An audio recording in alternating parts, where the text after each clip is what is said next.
ওকে, so hello, আসসালামু আলাইকুম everyone. আশা করি আপনারা সবাই ভালো এবং সুস্থ আছেন। ইন্টারেক্টিভ ক্যাটসের আজকের এই ফ্রি ওয়েবিনারে আপনাদের সবাইকে অসংখ্য স্বাগতম। সো আজকে আমাদের এই ওয়েবিনারে আমাদের সাথে ইনস্ট্রাক্টর হিসেবে থাকছেন আশিকুর রহমান আকাশ ভাই। আকাশ ভাই কাজ করছেন ইন্টারেক্টিভ ক্যাটসের মার্কেটিং ডিপার্টমেন্টের ডেপুটি ম্যানেজার হিসেবে। তো এই পুরো সেশনটা চলাকালীন আমরা আমাদের অডিও এবং ভিডিওগুলো অফ রাখবো। আমাদের যদি কোনো কোয়েশ্চেন থাকে আমরা সেটা চ্যাটে লিখে জানাবো, চ্যাট থেকে আকাশ ভাই কোয়েশ্চেনগুলো নেবেন। আকাশ ভাই, the floor is all years now. So, hello everyone, assalamu alaikum. Am I audible? আমাকে একটু একদম। চ্যাট। ওকে। সো আজকে আমাদের ওয়েবিনারের টপিকটা হচ্ছে যে হাউ এ ওয়েবসাইট ওয়ার্কস। তো বেসিক্যালি আমরা আজকে কথা বলবো যে একটা ওয়েবসাইট কিভাবে কাজ করে, মানে ওয়েব ডেভেলপমেন্টের একদম বেসিক যে ইনফোগুলো সেগুলো আজকে আমরা একটু জানার চেষ্টা করব, একদম টপ অফ দ্য ভিউতে। অত টেকনিক্যাল কথাবার্তা আমরা আজকে বলবো না, আমরা একদম স্বাভাবিকভাবে কথা, মানে টেকনিক্যাল টপিক অ্যাসাইড বাদ দিয়ে কথা বলবো যে একটা ওয়েবসাইট কিভাবে কাজ করতেছে। আপনি আপনার অ্যাড্রেস বারে একটা কিছু লিখে সার্চ করার পর কোন কোন প্রসেসের মধ্য দিয়ে সেগুলো যায়, কিভাবে সেটা আমার ডেটা ফেচ করে এনে আপনাকে আপনার স্ক্রিনে, মোবাইল হোক বা কম্পিউটার, আপনার স্ক্রিনে সেটা শো করে। সো আমি আমার স্ক্রিনটা একটু শেয়ার করছি, একটু কাইন্ডলি জানাবেন যে দেখা যাচ্ছে কিনা। যাচ্ছে ভাই, perfect.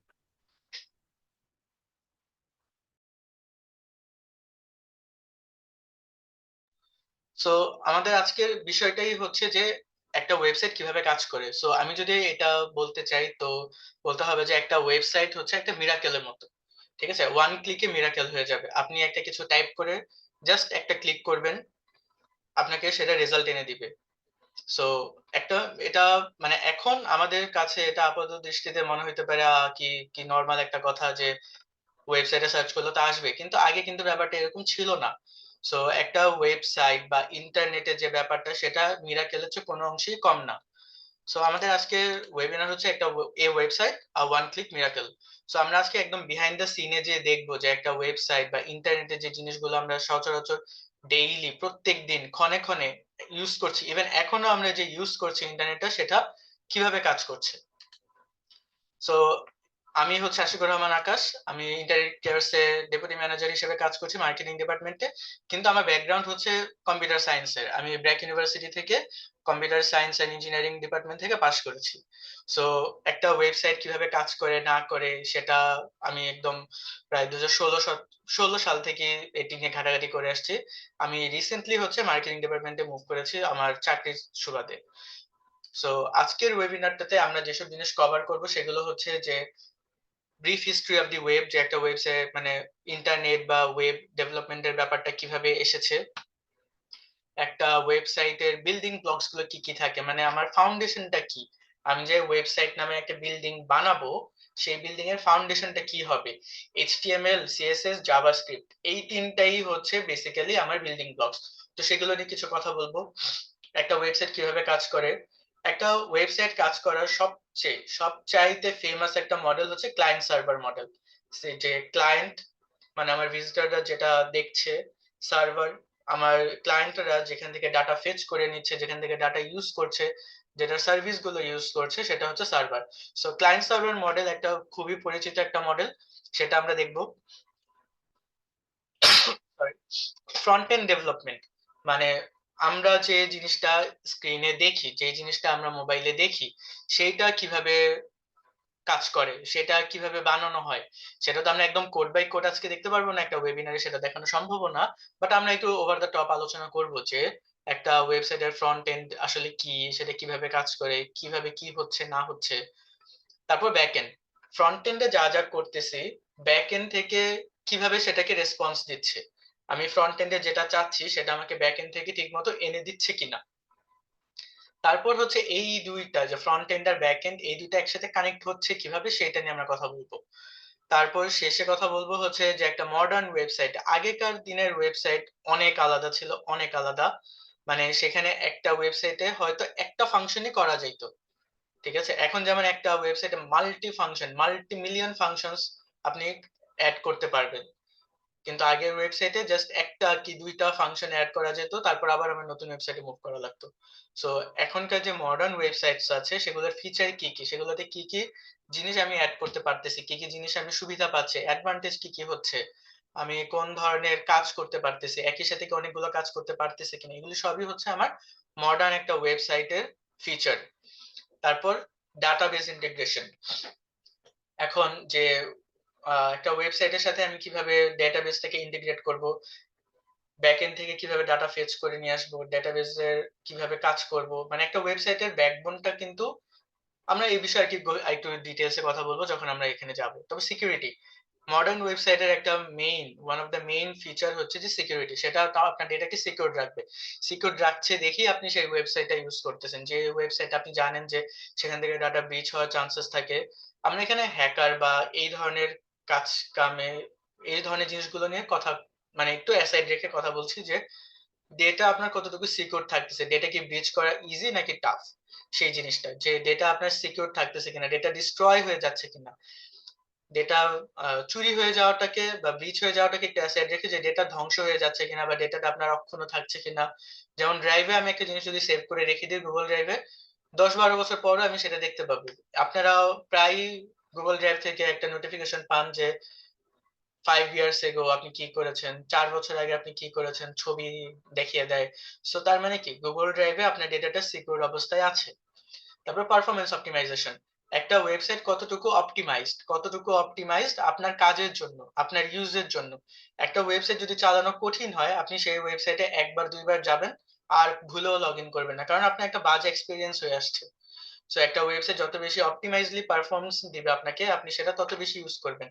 And most of the cases এ আমরা যখন অপটিমাইজড পারফরম্যান্স এর কথা বলবো, সেটা হচ্ছে যে একটা ওয়েবসাইট কতটুকু স্পিডে, কতটুকু ফাস্ট লোড করে আপনাকে ইনফরমেশন গ্যাদার করে দিতে পারতেছে।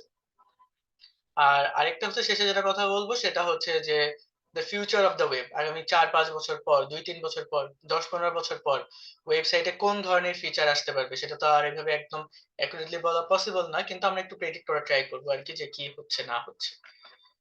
তো শুরু করা যাক।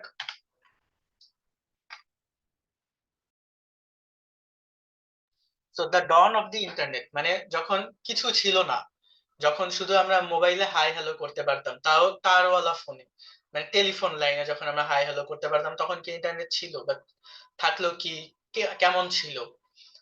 মানে গ্রাহাম বেল যখন আমার টেলিফোন আবিষ্কার করে দেয়, তখন কিন্তু এরকম, আমি কি বলবো যে এরকম ইন্টারনেট ছিল না তখন। কারণ তখন জাস্ট একটা তারের মধ্য দিয়ে, ইলেক্ট্রোম্যাগনেটিক ওয়েভ এর মধ্য দিয়ে আমি একটা কথা পাস করতেছি, কথা আসতেছে, আমি কথা বলতেছি। কিন্তু যখন ইন্টারনেট ছিল না, তখন অ্যাকচুয়ালি একটা জিনিস ছিল, সেটা হচ্ছে ARPANET, advanced research projects agency network. সেটা খুবই, মানে কি বলবো, সেটা একদম অভিজাত একটা লাক্সারি টাইপের জিনিস ছিল। সেটা মানুষের জন্য এভেইলেবল ছিল না, সাধারণ মানুষ সেটা ইউজ করতে পারতো না। তো একটা ইউএসএ বা ৯০ দশকের শুরুতে, আর্লি 90s এ যখন মিলিটারি প্রজেক্টস গুলোতে, মিলিটারি রিসার্চ প্রজেক্টে ইউএসএ এইসব দিক থেকে অনেক আগানো এখনো। সো তখনও তাদের মধ্যে রিসার্চের টেন্ডেন্সিটা অনেক বেশি ছিল। সো এই রিসার্চের কাজেই তারা একটা ছোট্ট একটা নেটওয়ার্ক গড়ে তোলে। সেই নেটওয়ার্কে হচ্ছে তাদের অল্প সংখ্যক মানুষের সাথে কানেক্টেড থাকা যেত। কোন ধরনের তার বা কোন ধরনের কোন টেলিফোন সংযোগ যেটাকে আমরা বলি, সেটা as it is telephone line না। সেটা আরকি, মানে আমি দূর থেকে বসে আরেকজনের সাথে কনট্যাক্ট করতে পারতেছি, আমি ছবি আদান-প্রদান করতে পারতেছি। এই ধরনের জিনিসপাতি করা যেত। সো ইন্টারনেটটা শুরু হয় তখন থেকে। যে আমি যদি বলি যে ARPANET হচ্ছে the precursor to the modern internet. আমরা এখন যে ইন্টারনেটটাকে দেখছি, যেটা ইউজ করছি, সেটার বাবা বা দাদা বা পূর্বপুরুষ যদি বলেন আপনি, সেটা হচ্ছে ARPANET। আমি ARPANET এর এটা আবার বলি যে advance research projects agency network. আর আরেকটা জিনিস ছিল যে প্রোটোকল। টেলিফোন লাইনেও obviously কিছু প্রোটোকল আছে। আপনি মানে কিছু নিয়ম ফলো করে আপনার টেলিফোন লাইন ইউজ করতে হবে। কিছু নিয়ম ফলো করলে আপনার টেলিফোন লাইন কেটে যাবে। সো ঐরকম ভাবে কিছু প্রোটোকল ছিল টিসিপি এন্ড আইপি। এই ২ টা প্রোটোকল যত ভালোভাবে ডেভেলপ হয়, তখন হচ্ছে যে আমি ইন্টারনেটের ইউজটা তত বাড়তে থাকে। মডার্ন ইন্টারনেটের দিকে সভ্যতা যেতে থাকে। মডার্ন ইন্টারনেটের দিকে আমরা ঝুঁকতে থাকি। সো এই জিনিসটা যখন হচ্ছিল, এই জিনিসটা যখন কিছুটা ডেভেলপ হয়, তখন টিম বার্নার্স-লি নামে একজন বিজ্ঞানী বা ডেভেলপার বা রিসার্চার, তিনি হচ্ছে কনসেপ্টটা নিয়ে আসেন যে হাইপার টেক্সট। আমি কোনো কিছু হাইপার টেক্সট করে রেখে দিতে পারছি। ওইটাতে আমি ক্লিক করলে আমার এটা আরেকটা জিনিস শো করতেছে। তার মানে হচ্ছে যে আমি ইন্টারনেটের জগতে এক পা দিলাম। আমি এখানে যেটা লিখেছি যে one man's vision, a revolutionary idea and the world wide web. Team Berners-Lee স্বপ্ন দেখা শুরু করেন যে, বা তিনি একটা থিওরিটিক্যাল জিনিস আবিষ্কার বলা শুরু করেন যে পুরো ওই অরপানেট যেমন ছোট্ট একটা জায়গায় ছিল, ইন্টারনেট বা ওয়ার্ল্ড ওয়াইড ওয়েব যখন আসবে তখন পুরো পৃথিবী একটা নেটওয়ার্কে এসে পড়বে, পুরো পৃথিবী একটা জালের মধ্যে এসে পড়বে, অন্তর্জালের মধ্যে এসে পড়বে।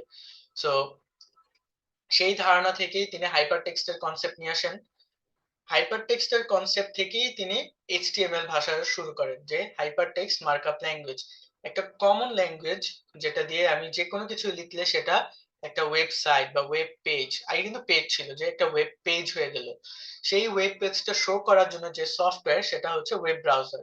তো যে ফার্স্ট ওয়েব ব্রাউজার বলেন বা ফার্স্ট এইচটিএমএল এর কনসেপ্ট বলেন, হাইপার টেক্সটের কনসেপ্ট বলেন, এই সব কিছুই আসে টিম বি লির মাথা থেকে। তো এই জন্য তাকে ফাদার অফ দ্য ওয়েব বলা হয় আর কি। তো এরপর হচ্ছে যে এখন আমরা বিল্ডিং ব্লকস গুলো নিয়ে কথা বলবো, যে একটা ওয়েবসাইট, তো আমরা এতক্ষণ জানলাম যে একটা ওয়েবসাইট কিভাবে শুরু হয়েছে, কিভাবে আসছে। সো একটা ওয়েবসাইট একদম ইন্টারনেটের শুরু থেকে একটা ওয়েব পেজ পর্যন্ত কিভাবে আসলো সেটুকু জানলাম। একটা হিস্ট্রি বলা যায় এটাকে, একটা বোরিং জিনিস হিস্ট্রি, এটা শেষ।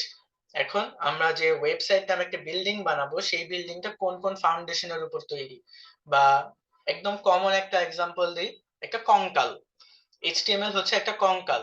হাত কতটুকু হবে, হাতের নখ কতটুকু হবে, হাতের কয় আঙ্গুল থাকবে, পায়ে কয় আঙ্গুল থাকবে, কতটুকু হাইট হবে, কতটুকু উইডথ হবে, এই সব কিছু যেটা দিয়ে করা যায় সেটা হচ্ছে এইচটিএমএল।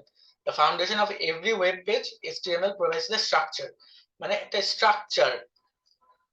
আমি যখন কোনো কিছু ড্রয়িং করতে যান তখন যেভাবে একটা কিছু আমার ড্রয়িং করা লাগে একটা স্ট্রাকচার মেনে, যে এখান থেকে এতটুকু হবে, এখান থেকে এতটুকু হবে, এর ভিতরে আমি যা মন চায় করতে পারবো, ওই রকম ভাবে এইচটিএমএল হচ্ছে একটা স্কেলেটন বা একটা কঙ্কাল।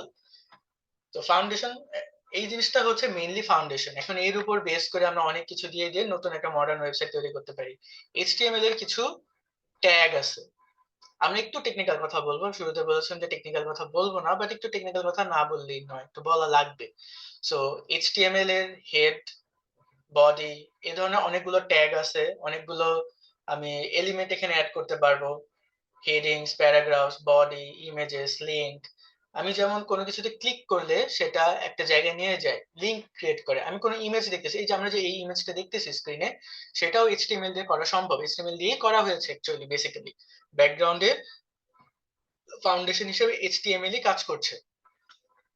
তো এইটা যদি স্কেলেটন হয়, সিএসএস টা হচ্ছে তার স্কিন, চামড়া। স্কেলেটনের উপরে আমি চামড়াটা দিলাম, ফ্যাশন হবে এটা দিয়ে, যে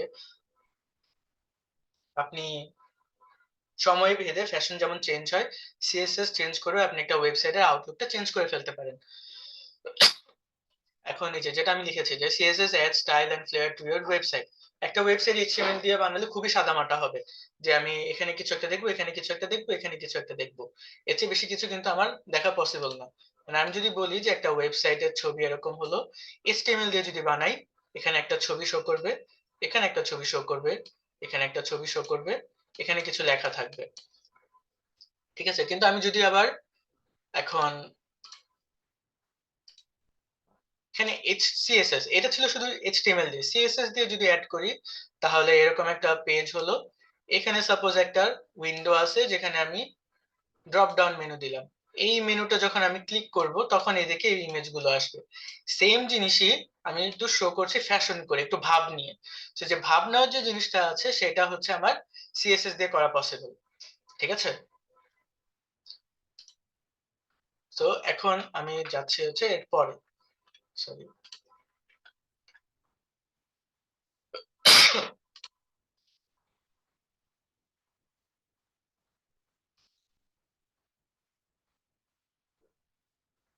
জাভাস্ক্রিপ্ট, জাভাস্ক্রিপ্টটা হচ্ছে যে একটা ওয়েবসাইটের ব্রেইন হিসেবে কাজ করবে।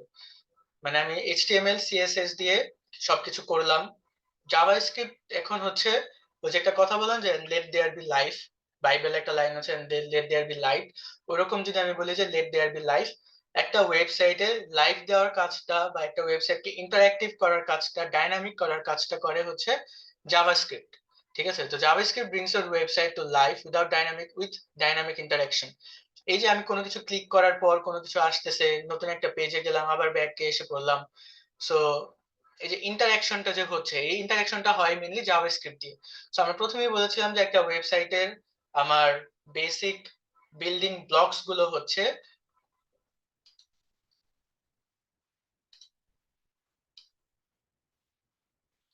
একটা ওয়েবসাইটের বেসিক বিল্ডিং ব্লক গুলো হচ্ছে যে সরি হ্যাঁ, একটা ওয়েবসাইটের বেসিক বিল্ডিং ব্লক গুলো হচ্ছে এইচটিএমএল, সিএসএস। আর এই দুইটাকে একত্রিত করে নতুন একটা ডাইনামিক কিছু গিফট করার জন্য, নতুন একটা ডাইনামিক কিছু ডেভেলপ করার জন্য আমার যা দরকার সেটা হচ্ছে আমার জাভাস্ক্রিপ্ট। মানে আপনি যদি একটা শিশুর কথা চিন্তা করেন, যে একটা বাচ্চা মাত্র জন্ম হয়েছে, তার ভিতরে স্কেলেটনটা হচ্ছে তার এইচটিএমএল, তার উপরে যে আমাদেরকে নতুন নতুন কাপড় জামা কাপড় দিচ্ছি সেটা হচ্ছে তার সিএসএস, এবং দিন বাড়ার সাথে সাথে যখন তার ব্রেইনটা ডেভেলপ হয় সেটা হচ্ছে জাভাস্ক্রিপ্ট। সো এখন আমরা একটু দেখার চেষ্টা করি যে একটা ওয়েবসাইট যখন আমি বানিয়ে ফেললাম এই তিনটা বিল্ডিং ব্লক ইউজ করে, তো ভিজিটর কি দেখবে, যে ভিজিটর দেখবে যে সে সার্ভারের সাথে কিভাবে ইন্টারঅ্যাক্ট করতেছে। ইন্টারঅ্যাকশনের প্রসেসটা সে দেখবে না, সে শুধু ইন্টারঅ্যাক্ট করবে। মানে আমি এখন যে এই যে কালার, একটা কালার চুজ করলাম, পেন কোথায়,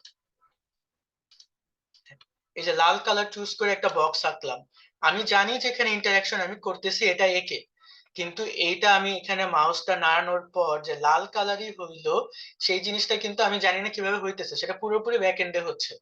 তো ভিজিটর যেটা দেখে সেটাই হচ্ছে আমার ফ্রন্ট এন্ড। ব্যাক এন্ডে যেটা হচ্ছে যে লাল কালার ইউজ করলাম, আমি এখন আবার একটা ইরেজার ইউজ করলাম, এটা দিয়ে দিলাম, লেখা মানে যে দাগগুলো এঁকেছিলাম সেটা চলে গেল। তার মানে যে এই যে আনা নেওয়া এই কাজগুলো হচ্ছে, এগুলো সব ব্যাক এন্ডে হচ্ছে। দেখার কাজটা আমি যেটা নিজের চোখে দেখতেছি, আপনারা যেটা আপনাদের স্ক্রিনে দেখতেছেন সেটা হচ্ছে আপনার ফ্রন্ট এন্ডের পার্ট, বা সামনাসামনি হচ্ছে সেটা। ঠিক আছে, এরপর হচ্ছে একটা সার্ভার কি করে, আমি যখন কোনো কিছু লিখলাম সামনে, পিছে কি করে, পিছে অ্যাকচুয়ালি কি হচ্ছে যে সামনে আমি এই জিনিসগুলো দেখতে পাচ্ছি। So behind the scene the servers role is processing request. এই যে আমি রিকোয়েস্ট দিলাম যে আমি ইরেজার চাই, আমি কালার চেঞ্জ করতে চাই, এই রিকোয়েস্ট গুলো সার্ভার হ্যান্ডেল করে, একসেপ্ট করে, একসেপ্ট করে সেই অনুযায়ী আমাকে আউটপুট দেখায়, আউটপুট শো করে। So the role of the database in storing and retrieving data. এখন একটা সার্ভারে অনেক কিছু থাকে, রিকোয়েস্ট প্রসেস করে, ডেটাবেসে স্টোর করে, এইচটিএমএল জেনারেট করে আমাকে আবার ফেরত পাঠাবে। ওই যে যেটা বললাম যে আমি কোনো কিছু যখন লিখতেছি, আমি যখন সবুজ কালারটা চুজ করলাম সেটা হচ্ছে আমার রিকোয়েস্ট, আমি পিছনে দিলাম, সেই সার্ভারে সেই রিকোয়েস্টটাকে হ্যান্ডেল করে আমাকে ব্যাক করলো যে আচ্ছা আমি এখন যদি কোনো কিছু আঁকি সেটা আমার গ্রিন কালার শো করবে, that will show me the green colour. If I choose the eraser, that will show me the eraser, I can erase anything. এই যে আবার ইরেজ করতেছি কোনো কিছু, সেটা যখন সার্ভারে রিকোয়েস্ট পাবে সেই অনুযায়ী সে সেটাকে হ্যান্ডেল করবে, আমাকে ক্লায়েন্ট হিসেবে দেখাবে তখন।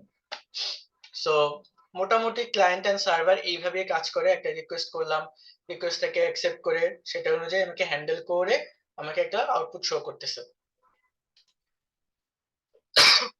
এখন হচ্ছে এইচটিটিপি রিকোয়েস্ট এন্ড রেসপন্স। এই যে আমি যে রিকোয়েস্ট করলাম, রেসপন্স পেলাম, এই জিনিসটাই হচ্ছে এইচটিটিপি রিকোয়েস্ট। ঠিক আছে, এই the language of the web, understanding HTTP request and responses. আমার ওয়েবসাইটে কি হচ্ছে না হচ্ছে সেটা বোঝার জন্য অবভিয়াসলি জানতে হবে যে রিকোয়েস্ট কি, রেসপন্স কি। আমি ক্লায়েন্ট হিসেবে ওয়েবসাইটে যেটা চাচ্ছি সেটা হচ্ছে রিকোয়েস্ট। আপনি যদি এখন কোনো কিছু আমাকে চ্যাটে লিখতে চান, আপনি সেই যে নিচে একটা টেক্সটের মতো আইকন আছে, সেটাকে ট্যাপ করবেন বা ক্লিক করবেন বা টাচ করবেন, আপনি রিকোয়েস্ট করতেছেন। আপনি কিছু লিখলেন, লেখার পর এন্টার চাপলেন, সেটা আপনি দেখলেন যে টেক্সট আকারে আসলো, সে এটা রেসপন্স করে আপনাকে দেখালো। তো এরকম অনেকগুলো প্রোটোকল আছে যে প্রোটোকল ফলো করলে আপনি এই জিনিসটা ইউজ করতে পারবেন। আমরা এখানে কয়েকটা একদম বেসিক এইচটিটিপি রিকোয়েস্ট নিয়ে কথা বলবো, যেটা হচ্ছে গেট, পোস্ট, পুট, ডিলিট। এখন গেট কি করে, গেট মানে কি, নেওয়া, কোনো কিছু নেওয়া। ঠিক আছে, আমার কন্ট্রোল প্রোটোকলটা হচ্ছে গেট, বাট কাজটা কি করে, সে রিট্রিভ করে, ডেটা নিয়ে আসে।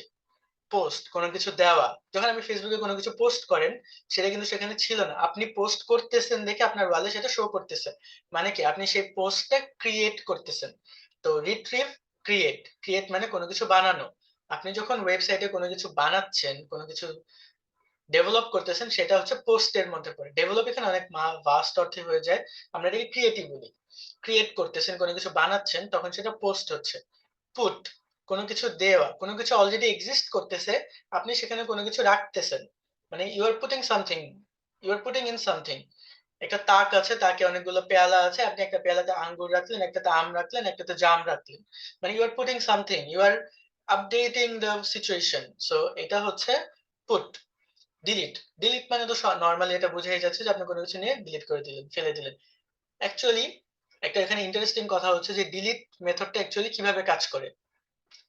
ডিলিট মানে কি কোনো কিছু আমার সার্ভার একদম ধ্বংস করে ফেলে দেয়? না। কোনো কিছু ডিলিট করার আগ পর্যন্ত সিকিউরড অবস্থায় থাকে। কোনো কিছু আমি ডিলিট করতেছি মানে সেটা ফোন মেমোরি হোক, সার্ভার হোক, ক্লাউড হোক, যেখানেই হোক, ডিলিট করতেছি মানে সেটা হচ্ছে ডিস্ট্রয় করার জন্য পারমিসেবল। মানে আমি সেটাকে সাবস্টিটিউট করতে পারবো। ঠিক আছে? মানে এখন একটা এক্সাম্পল মাথায় আসছে, সেটা বললে আবার বেশি হয়ে যাবে। যে suppose you have someone in your life, আপনি তাকে ডিলিট করতে চাচ্ছেন। এখন তার জায়গাটা তো কেউ, তাকে তো আপনি আর পুরোপুরি ধ্বংস করে দিতে পারবেন না, তাই না? তো তার জায়গায় কেউ নতুন করে আসবে, সাবস্টিটিউট হবে, সেই জিনিসটা হচ্ছে ডিলিট। এক সেম কাজ আমাদের সার্ভারেও হয়, মেমোরিতেও হয়। যে একটা জায়গা তৈরি সাবস্টিটিউট হওয়ার জন্য। তার মানে কেউ যদি আসে এখানে, আমি পুরনটাকে সরিয়ে নতুনটাকে সাবস্টিটিউট করে ফেলবো। কোনো কিছু আমি এখানে ধ্বংস করে ফেলতেছি না।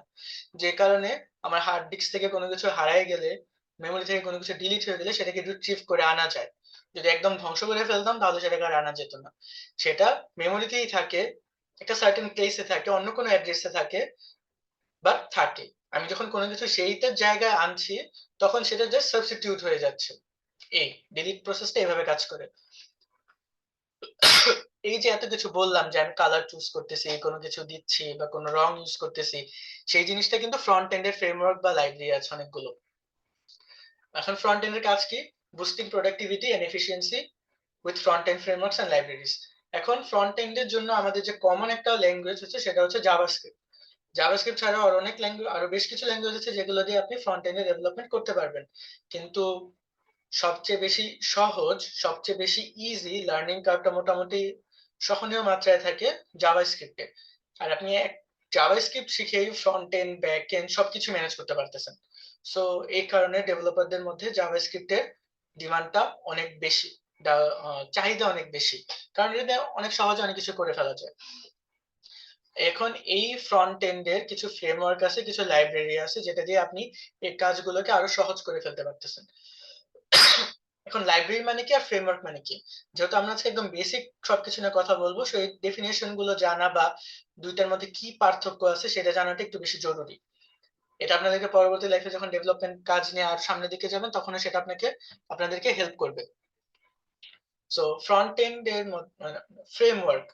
আচ্ছা, প্রথমে লাইব্রেরি নিয়ে কথা বলি। কয়েকটা ফাংশন একসাথে করে রেখে দিলাম, লাইব্রেরির কাজ করবে সেটা। ফ্রেমওয়ার্ক কি? কয়েকটা ফ্রেম, মানে একটা সার্টেন কাজ করার জন্য যে এটা দিয়ে জাস্ট এই সার্টেন কাজটাই করা যাবে। লাইব্রেরিটাকে আপনি নিজের মতো করে আপডেট করে করে ইউজ করতে পারতেছেন। বাট ফ্রেমওয়ার্ক হচ্ছে যে একটা সার্টেন কাজই করা যাবে। যে আমি ধরেন ব্লেন্ডারের কথা বলি, ব্লেন্ডারের কাজ কি? একদম কোনো কিছু পিষে জুস বের করা। সে এই কাজটাই করতে পারবে। আপনি যদি ব্লেন্ডারের মধ্যে অন্য কিছু দিয়ে রান্না করতে চান, হবে না। বাট একটা যদি আপনি ফ্রাইং প্যান নেন, এখানে আপনি আহ ডিম ভাজতে পারবেন, মাছ ভাজতে পারবেন, মাংস রান্না করতে পারবেন, সবকিছু করতে পারবেন এই ফ্রাইং প্যানটা ইউজ করে। এই ফ্রাইং প্যানটাকে আপনি লাইব্রেরি হিসেবে কনসিডার করতে পারেন। যে জিনিসটা সেম, বাট আমি এক এক কাজে ইউজ করতে পারতেছি আমার ইচ্ছা অনুযায়ী, আমার চাহিদা অনুযায়ী, আমার ডিমান্ড অনুযায়ী। বাট ফ্রেমওয়ার্ক হচ্ছে একটা নির্দিষ্ট কাজের জন্য তৈরি। এখন এই ফ্রেমওয়ার্কে অনেক ফাংশন থাকতে পারে, অনেক এলিমেন্ট থাকতে পারে, অনেক কিছু থাকতে পারে। ঠিক আছে? আই গেস এটা বোঝাতে পারছি আমি। আমাকে চ্যাট বক্সে লিখে জানান যদি কোনো কনফিউশন থাকে। সো ফ্রন্ট এন্ডের একটা ফেমাস একটা লাইব্রেরি হচ্ছে রিঅ্যাক্ট। এই রিঅ্যাক্ট লাইব্রেরির মধ্যে নেক্সট জেএস আছে, নেট জেএস আছে, অনেকগুলো আমার JS ফ্রেমওয়ার্ক বা লাইব্রেরি আছে, যেমন অ্যাঙ্গুলার আছে, ভিউ আছে, এগুলো আমি মিলায়ে আমি ফ্রন্ট এন্ড ডেভেলপমেন্ট করতে পারবো। এখন ফ্রন্ট এন্ড ডেভেলপমেন্টের জন্য আমার কতগুলো বিষয় মাথায় রাখতে হবে, যে আমি যখন ফ্রন্ট এন্ডটা ডেভেলপ করতেছি, আমাদের মধ্যে অনেকেই আছেন যারা শুধুমাত্র ফ্রন্ট এন্ডের দিকে ফোকাসড হয়ে যাবেন, অনেকে আছে যারা শুধুমাত্র ব্যাক এন্ডের দিকে ফোকাসড হয়ে যাবেন, অনেকে আছেন যারা ফুল স্ট্যাক ডেভেলপমেন্টের দিকে যাবেন। সো আপনি যে সেক্টরে যান না কেন, রেসপন্সিভ ডিজাইন অনেক ম্যাসিভ একটা রোল প্লে করে। রেসপন্স রেসপন্স কথার অর্থ হচ্ছে যে কোনো কিছুতে সাড়া দেওয়া। এখন রেসপন্সিভ ডিজাইন বলতে বোঝায় যে আমি যখন কোনো ওয়েবসাইট ডিজাইন করব, ওয়েবসাইট ডেভেলপ করব, সেটা যেন সবার সব ডিভাইসের জন্য সাড়া দেয়। এই যেমন আমি ডেস্কটপে বসা, আমার কাছে স্ক্রিনটা ল্যান্ডস্কেপ মোডে আছে, যারা আপনারা ফোন ইউজ করতেছেন তাদের কাছে সেটা হরিজন্টাল মোডে আছে, আমার স্ক্রিনটা উপরে বক্স আকারে শো করতেছে, মানে রেক্টেঙ্গেল আকারে শো করতেছে। যারা আবার পিসিতে আছেন তারা নিজেদের মতো করে সেটা, মোবাইলে থাকলে এটা পসিবল, নিজেদের মতো করে সে গ্যালারি ভিউ অন্য কোনো ভিউতে সেটা চেঞ্জ করে নিতে পারবেন। সরি, এটা একটু, হ্যাঁ। আমি যেমন এখন এখানে চলে গেলাম, এইটা থেকে আমি এই ভিউটা চেঞ্জ করে ফেলতে পারতেছি। আবার আমি এখানে যখন আসলাম তখন হচ্ছে আমার এটা রেক্টেঙ্গেল আকারে হয়ে গেল। সো এই জিনিসটা হচ্ছে রেসপন্স করা, ইউজার যে ডিভাইস ইউজ করতেছে, ইউজার যে কমান্ড দিচ্ছে, সেই অনুযায়ী যেন আপনার ওয়েবসাইট রেসপন্স করে। এখন অনেকে আইফোন ইউজ করেন, অনেকে অ্যান্ড্রয়েড ইউজ করেন, এই দুই ফোনের মধ্যে আবার স্ক্রিনের সাইজে হাজারটা ভ্যারিয়েশন, যেন আপনার ওয়েবসাইট এই হাজারটা ভ্যারিয়েশনের জন্যই রেসপন্স করে অ্যাক্রস অল ডিভাইসেস, ল্যাপটপ বলেন, ডেস্কটপ বলেন, যেটাই বলেন না কেন, যেন সব ডিভাইসের জন্য আপনার ওয়েবসাইট রেসপন্স করে। এরপর হচ্ছে অ্যাক্সেসিবিলিটি। এখন অ্যাক্সেসিবিলিটি মানে হচ্ছে যে একটা ওয়েবসাইট আপনি বানালেন, সেখানে আপনি লগ ইন করতে পারলেন, আপনার 5 ফ্রেন্ডের মধ্যে 4 জন লগ ইন করতে পারলো, একজন লগ ইন করতে পারতেছে না, ও অন্য ওয়েবসাইটে লগ ইন করতে পারতেছে, কিন্তু আপনার ওয়েবসাইটে লগ ইন করতে পারতেছে না। কেন? কারণ অ্যাক্সেসিবিলিটিতে খানিকটা ইস্যু থেকে গেছে এদিকে। সো আমাদের এমন ওয়েবসাইট বানাতে হবে যেন সেটা, মানে স্পেশাল কেস কনসিডার করা বাদ দিয়ে সেটা যেন সবার জন্য অ্যাক্সেসিবল হয়। অনেক সময় এরকম হয় না যে কোন একটা প্রতিষ্ঠান থেকে, মানে আমাদের মধ্যে এরকম অনেকে আছে যাদের অফিসে ফেসবুক ইউজ করা নিষেধ, মানে ফেসবুকের অ্যাড্রেস তারা ব্লক করে রেখেছে, মানে ফেসবুকের অ্যাক্সেসিবিলিটি কাস্টম ওয়েতে বন্ধ করে রাখা হয়েছে। তো সেই জিনিসটা হচ্ছে অ্যাক্সেসিবিলিটি। এখন এই অ্যাক্সেসিবিলিটি একটা ওয়েবসাইটে দেওয়ার জন্য একটা গাইডলাইন আছে, সেটাকে আমরা বলি WCAG, web content accessibility guideline. এই গাইডলাইনটা ফলো করে আপনি যদি ওয়েবসাইট ডিজাইন করেন, তাহলে আপনার ওয়েবসাইটে অ্যাক্সেসিবিলিটি ইস্যু হওয়ার চান্সেস অনেক কমে যাবে। ঠিক আছে, এখন যে ওয়েবসাইটের যে গাইডলাইন আছে WCAG, সেটা 4টা মেইন প্রিন্সিপালের উপর দাঁড় করানো। পারসিভেবল পারসিভেবল মানে হচ্ছে যে আপনি যদি কোনো ওয়েবসাইট ডেভেলপ করেন, সেটার জন্য আপনি যদি কোনো এলিমেন্ট ডিজাইন করেন, সেটা যেন আপনার ক্লায়েন্টের জন্য পারসিভ করা যায়, সেটা যেন আপনার ক্লায়েন্ট দেখতে পায়, পারসিভ করতে পারে, রিসিভ করতে পারে। পারসিভ করতে পারলো। সেকেন্ড প্রিন্সিপাল হচ্ছে আমার অপারেবল।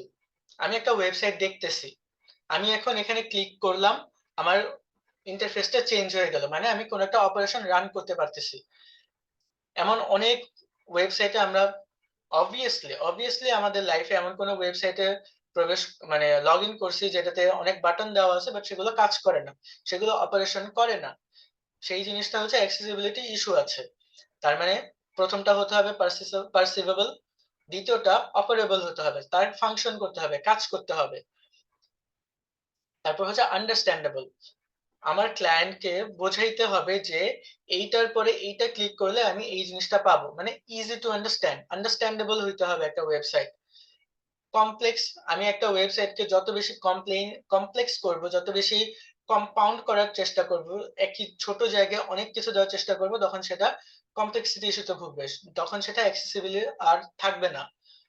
মানে অ্যাক্সেসিবল থাকবে না বলতে আমি ক্লায়েন্ট হিসেবে যে ইনফোটা খুঁজতেছি সেটা আমি সহজে খুঁজতে পারবো না। আমি স্বাভাবিকভাবে আমার একটা ব্যাড এক্সপেরিয়েন্স হবে, আমি এই ওয়েবসাইটে আর ভুলেও ঢুকবো না। ঠিক আছে? এই ধরনের জিনিস যেন ওয়েবসাইটে আপনাদের না থাকে। অ্যাক্সেসিবিলিটি ইস্যু কখনোই থাকানো যাবে না। তারপর হচ্ছে রোবাস্ট। রোবাস্ট মানে হচ্ছে যে, আমি একদম সহজ বাংলায় বলি। আপনার একটা ওয়েবসাইট, আপনার ক্লাসে, কোন একটা ল্যাবে আপনার স্পেসিফিক কিছু কম্পিউটারের জন্য কাজ করতেছে। আমি একটু বড় পরিসরে গেলাম, কাজ করতেছে। আরেকটু বড় পরিসরে গেলাম, তখন কয়েকটা কম্পিউটারে কাজ করতেছে না। আরেকটু বড় পরিসরে গেলাম, তখন এই কাজ না করার চান্স, এই সংখ্যাটা আরো বাড়তেছে। দিনে দিনে শুধু এটা বাড়তেছে। মানে আমি স্টেপ বাই স্টেপ যাচ্ছি আর বাড়তেছে। তার মানে কি? আপনার ওয়েবসাইটটা রোবাস্ট হচ্ছে না। রোবাস্ট হওয়া মানে হচ্ছে যে, একটা ওয়েবসাইট বা একটা ফাংশন যদি এতটুকু জায়গার জন্য কাজ করে, সেটা এত বড় জায়গার জন্য কাজ করতে হবে। ফাংশনালিটিতে থাকতে হবে। সেই জিনিসটাই হচ্ছে অ্যাক্সেসিবিলিটি। ঠিক আছে? এরপর যেটা আছে সেটা হচ্ছে যে সার্ভার সাইড ল্যাঙ্গুয়েজ। এতক্ষণ তো আমি দেখলাম যে ক্লায়েন্ট কি কি দেখতেছে, ক্লায়েন্টের জন্য কি কি সুবিধা থাকতেছে। এখন পিছনে কি হচ্ছে? এই যে বড় একটা শো বা রঙ্গমঞ্চ হচ্ছে আমাদের চোখের সামনে ওয়েবসাইটে, এইটার পিছনে যে ফুয়েল দিচ্ছে সেটাই হচ্ছে ব্যাকএন্ড, সার্ভার সাইডে language.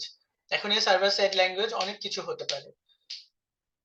Python, Ruby on Rails, PHP হতে পারে, নোড জেএস হতে পারে, নতুন একটা ডেভেলপ হচ্ছে ল্যাঙ্গুয়েজ, ডেভেলপ হয়ে গেছে ল্যাঙ্গুয়েজ, রাস্ট, সেটা হতে পারে। এই সব কিছু নিয়ে আপনি একটা সার্ভার সাইড ল্যাঙ্গুয়েজ, মানে এই সবকিছু একটা সার্ভার সাইড ল্যাঙ্গুয়েজ হিসেবে কাজ করতে পারতেছে। আপনি কোনো কিছু দেখতে চাচ্ছেন, কোনো কিছু ডেভেলপ করতে চাচ্ছেন, এই সার্ভার সাইড ল্যাঙ্গুয়েজ গুলোর যে কোনো একটা দিয়ে বা একটা ফ্রেমওয়ার্ক দিয়ে আপনি সেটা করতে পারতেছেন। পাইথনে জ্যাঙ্গো আছে, ফ্লাস্ক আছে, রুবি অন রেইলস আছে, জাভাস্ক্রিপ্ট এর নোড জেএস আছে। এগুলো দিয়ে আপনি এনভায়রনমেন্ট সেটআপ করে ব্যাকএন্ডের বিভিন্ন ধরনের ফাংশনালিটি বা সার্ভার সাইডে বিভিন্ন ধরনের ডেভেলপমেন্টের কাজ করতে পারেন।